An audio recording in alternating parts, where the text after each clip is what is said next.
देख रहे हैं अंत तक 24/7 खबर सबसे हटके।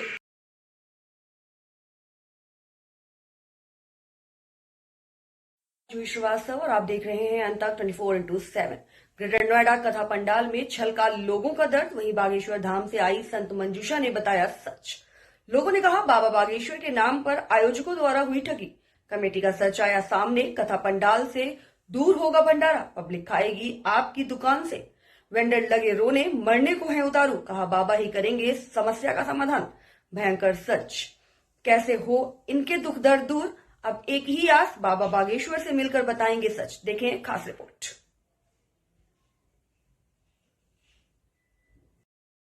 बताइए। बताओ भाई। हाँ जी, मैं राजस्थान से हूँ। राजस्थान से आए, क्या नाम है आपका? सूर्यपाल सिंह। सूर्यपाल, आप राजस्थान से यहाँ अपनी स्टॉल लगाने आए हैं। किस चीज की स्टॉल लगाई आपने? ये बालाजी आइसक्रीम फुलगा वाली। कितना पैसा दो जमा गाड़ी किया लग रही है यहाँ पे? हमारी, 50,000 रुपये हमने जमा करा दिए। 50,000 जमा कराए। कितना मुनाफा अभी तक हुआ है आपका? अभी तो मुनाफा क्या, मैं तो 300 रुपए की सेल हुई थी कल। दोनों गाड़ी पे 130 की इस पे और 170 की इस पे। मात्र 300 रुपए की सेल हुई है। दो गाड़ी पे 300 रुपए की सेल हुई है और 50,000 का सामान भरा हुआ है। इसमें माल भरा हुआ, वो खराब हो गया। अभी आप दिखा दो, आपको फेंकने लायक हो गया वो, क्योंकि तो दूध का आइटम है। कमेटी वालों से बात करने पे क्या मिला आपको रिजल्ट? कमेटी वाले से हमें बात करने को राजी नहीं है, तुम कहाँ से बात करेंगे। और हमने बात की तो हम लोगों को ये कहा गया कि जो करना है वो कर लीजिए, जो करना है वो कर लीजिए। कल मेरा 3 कुंटल दूध खराब हुआ है तो बोला मीडिया कुछ नहीं कर सकती, बुला ले। हमने कहा हम आत्महत्या कर लेंगे। वो कह रहे हैं कि जो आप कर सकते हो वो कर सकते हो। भाई त्यागी जी इनकी मदद करो। तो अबे त्यागी से हमने कहा सर हमें ऐसा कर दो, जो सामान है कम से कम वो तो हमारा खराब हो चुका है, जो बच रहा है उसे तो हम किसी को दे सके या कुछ कर सके। अबे त्यागी ने मना कर दिया कि आपकी मैं कोई मदद नहीं कर सकता। हमने कहा सर जो परमात्मा करेगा वो होगा, वो आप मदद मत कीजिए, हम जा रहे हैं, हम आगे वहाँ से। आप कुछ कहना चाह रहे हैं? जी मैं कहना चाह रहा हूँ, प्रशासन से भी रिक्वेस्ट है और सभी से है, और सबसे बड़ी एक रिक्वेस्ट मेरी मीडिया से है कि हमारी अब तक की जो आपने हमारा दुख दर्द सुना देखा, ये एक बार हमारे गुरुजी धीरेन्द्र शास्त्री जी को दिखा दें, सुना दें, उन तक हमारी बात पहुंचा दें।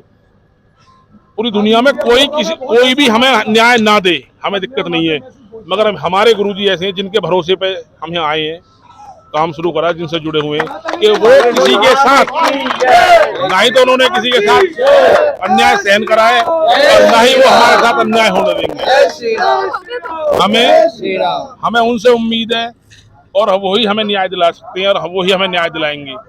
चाहे हम अपना जान दे देंगे मगर हम जाएंगे नहीं यहाँ से, क्योंकि हम तो कर्जा लेकर आए हैं। जब तब दुकान खोली है, उनका पैसा कब देंगे? बिल्कुल बिल्कुल। कैसे हमारी बात महाराज जी तक पहुंचनी चाहिए। बोल बालाजी बागेश्वर महाराज की जय, बोल सतगुरु सन्यासी बाबा की जय, बोल धीरेन्द्र जी शास्त्री गुरु जी महाराज की जय। जो हमारी पहली मैं हूं मुकेश कुमार और आप देख रहे हैं अंत तक 24/7। दोस्तों, बागेश्वर धाम परिसर में हूं मैं और अभी तक मैं कथा के पंडाल तक पहुंचा नहीं हूं, लेकिन उससे पहले जो यहाँ का दर्द मिला देखने को मेरे को, वो दर्द आप देखिए अपने टीवी स्क्रीन पर।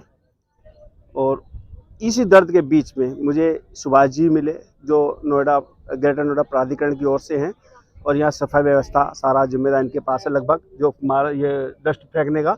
और इन्होंने भी यही बताया कि इन जितने वेंडर हैं इनका बहुत लॉस हुआ है, बहुत नुकसान हुआ है, जिसे भर भर के ट्रैक्टरों में ये फेंक रहे हैं। एक बार फिर इनसे मैं रिप्लाई करता हूँ, पूछता हूँ, सुभाष जी जरा बताएं कि कितना नुकसान हो सकता है इनका लगभग? बहुत ही ज़्यादा नुकसान है, बहुत ही ज़्यादा वेस्टेज है इन लोगों की। हम तो यहाँ से प्राधिकरण की तरफ से सेवा में लगे हुए हैं। प्राधिकरण ने यहाँ हमें टीम दी हुई है सफाई व्यवस्था के लिए, और प्राधिकरण अपना काम बहुत अच्छे से कर रही है। बहुत अच्छी सफाई व्यवस्था है। यहाँ कोई एक गिलास भी डाल रहा है तो उसे भी उठा के तुरंत क्लीन कर रही है। और बाकी नुकसान तो इन लोगों का है ही है, इसमें है ही है, उसमें तो खैर किसी का कोई है ही नहीं। इन लोगों का बहुत ज़्यादा अंधविश्वास किया गया इन लोगों के साथ। तो देखो, सुभाष जी ने बताया है कि नुकसान तो बहुत बड़ा हुआ है और हो भी रहा है, और कुछ वेंडर तो जा रहे हैं, जिनमें से एक मेरे साथ ये बच्चे भी हैं। बेटा, आपका क्या नाम हुआ? राशि जी। राशि नाम जी। राशि, जो ये राशि है बच्चे, बेटा कहाँ से आए हो बेटा? मैं बागपत से हूँ, लेकिन पुरानी दिल्ली में रहती हूँ रेंट पे। और यहाँ क्या काम करने के लिए आए थे? मैं अपना फूड का स्टोर लगाया हुआ है यहाँ पे, फास्ट फूड का। जी। तो उसमें क्या हुआ, आप जा रहे हो वापस? प्लान तो हमारा जाने का ही है, क्योंकि सारा सामान हमारा खराब हो चुका है। टिक्किया, बर्गर वगैरह A to Z सब खराब हो चुका है हमारा। पता लगा आपने लोन भी लिया था? हाँ, मैंने एक लोन लिया है यहाँ पे आने के लिए। छोटे ऐप से मैंने लोन लिए हैं, 3-4 लोन लिए। 30,000 का लिया है, एक 40,000 का। अच्छा, और वो भरने पड़ेंगे? जी वो भरने पड़ेंगे। 33% इंटरेस्ट है उस पे। 33% इंटरेस्ट पे? जी 33, हाँ। ये देखो बेटा, ये देखो 30,000 रुपये लिया 33% पे। और ऐसे छोटे छोटे 4-5 कंपनियों के फ्रेंड्स लोन लिए काम करने के। तो और बेटा यहाँ पे हमारे पास अगर जो बर्गर हम 60-70 रुपए का बेचते हैं, यहाँ पे 20 रुपए का बर्गर भी नहीं निकल पा रहा है हमारा। अच्छा, इतनी बुरी हालत है यहाँ की। 1,70,000 रुपए का टेंट जो हमें यहाँ पे बोला है, मतलब कि 1,70,000 रुपए रेंट है उसका। आपने पेड कर दिया? पे किए हुए हैं हमने, आधे पैसे पे किए हुए हैं यहाँ पे। 1,70,000 में से आधे दे जी दिए, आधे दिए हुए हैं। यानी 85। जी दिए हुए हैं पैसे लेने। तो अब जा रहे हैं? जा तो नहीं रहे हैं, अब देख रहे हैं कि देखते हैं क्या कर सकते हैं। जो माल बचा है उसे निकालने की कोशिश कर रहे हैं। कुछ माल खराब हो चुका है हमारा, जो बचा हुआ है वो देख रहे हैं, कर रहे हैं अभी काम। तो क्या कमेटी वाले से जिनसे आपने लिया है जुको से, उनसे कोई बात हुई आपकी? नहीं अभी तो कोई बात नहीं हुई है, वही जो पहले पैसे गए हुए हैं, लेकिन अब जो पैसे बचे हुए हैं वो हम दे नहीं रहे हैं, क्योंकि सब मिलके अब जो भी कर रहे हैं, हमारा पहले ही बहुत लॉस हो चुका है। सभी वेंडरों को जी नुकसान? जी बिल्कुल। चलिए ठीक है, कुछ तो ये देख सकते हो आप, लोन लेकर के इन्होंने स्टॉल लगाया था, लेकिन वो भी नहीं चला, लॉस में जा रहे हैं। सामान सारा ट्रैक्टर ट्रॉली में भर के जा रहा है कूड़े में, और जो लोन लिया है वो कर्जा अलग है। बड़ी दयनीय स्थिति है। ग्रेटर नोएडा से, कथा पंडाल से मैं मुकेश कुमार, अंतक 24/7 के लिए। भाई साहब आपका? मेरा सुभाष भाटी है जी। सुभाष जी, आप क्या क्या बताना चाहते हैं? मैं ये बताना चाहता हूँ, हम प्राधिकरण से हम सेवा में हैं, और नोएडा ग्रेटर नोएडा प्राधिकरण से इनका वेस्टेज जा रहा है, बहुत ज़्यादा वेस्टेज जा रहा है। जो भी ये लोग बना रहे हैं इनका बहुत ज़्यादा वेस्टेज जा रहा है यहाँ से। ट्रॉली भर भर के भैया लेके बस मैं जाते हैं, यही हम कहना ड्रम के चाहता ड्रम हूँ, भर भर के इन व्यापारी लोगों का नुकसान नहीं होना चाहिए था। नुकसान नहीं होना चाहिए था। न्याय मिले बस हमें, हम तो भाई ये इन लोगों को न्याय मिले, और ये बाबा के भरोसे हैं, सभी को जय सिया राम बोलना चाहिए। जय श्री। देखिए, फिर भी सबके मन में एक तो बात है कि आस्था किसी के मन से नहीं टूट रही है, नुकसान भले हो जाए,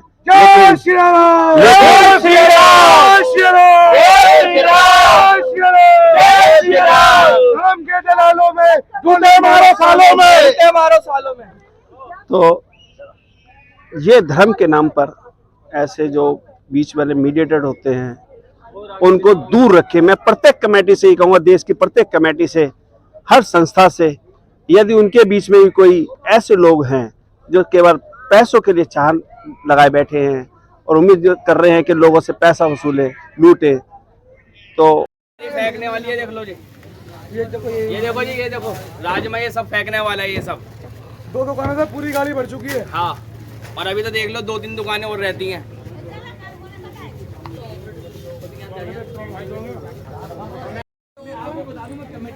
राजेश इधर को मुंह करना, अंकल की तरफ। ये देखो, ये देखो, देखो ये कैसा फिगर है। ये देखो, डाल डाल डाल।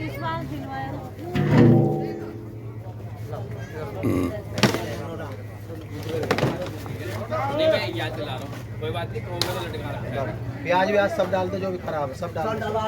आल पाल जो भी है सब डाल दो, सब डाल दो, सब डाल दो, और क्या।